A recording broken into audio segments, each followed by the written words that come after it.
বিশ্বকাপ খেলতে না পারার কষ্টে 5 দিন নিখোঁজ ও কোমায় ছিলেন সাইফ হাসান। সালাউদ্দিনের সেই রহস্যময় দাবির পর এবার মুখ খুললেন স্বয়ং এই ওপেনার। স্বপ্ন ছিল দেশের হয়ে প্রথম বিশ্বকাপ খেলা, কিন্তু মুহূর্তেই সব শেষ। সাইফ হাসান জানালেন সেই মানসিক যন্ত্রণা কাটিয়ে ফেরাটা কতটা কঠিন ছিল।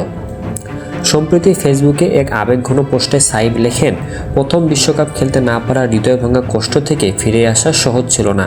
তিনি আরও জানান, এই স্বপ্নের পেছনে ছিল তার বছরের পর বছর কঠোর পরিশ্রম আর ত্যাগ, যা এক নিমিষেই ধূলিসাৎ হয়ে গেছে। এদিকে বিসিবি কোচ সালাউদ্দিনের দাবি অনুযায়ী বিশ্বকাপে অংশ না নেওয়ার সিদ্ধান্ত মানসিকভাবে ভেঙে পড়ে দুইজন ক্রিকেটার প্রায় কোমায় চলে গিয়েছিলেন। সালাউদ্দিন জানান, সেই দুই ক্রিকেটার 5 দিন কোথায় ছিলেন কেউ জানত না। ধারণা করা হচ্ছে সাইফ হাসানই ছিলেন তাদের একজন। কোচ আরও যোগ করেন, এই ক্রিকেটারদের অদম্য কাপের মাধ্যমে মাঠে ফিরিয়ে আনাটাই তার জীবনের এখন পর্যন্ত বড় সাফল্য।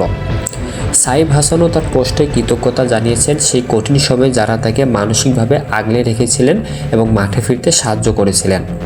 সাইফ শেষে লিখেছেন, আল্লাহর উপর বিশ্বাস রাখছি, কারণ তিনি সর্বশ্রেষ্ঠ পরিকল্পনাকারী। যোগ্যতা থাকা সত্ত্বেও রাজনীতির শিকার হয়ে বিশ্বকাপ বঞ্চিত হওয়া ক্রিকেটারদের এই মানসিক ক্ষতি কি আদৌ পূরণ সম্ভব? আপনার মতামত কমেন্টে জানান।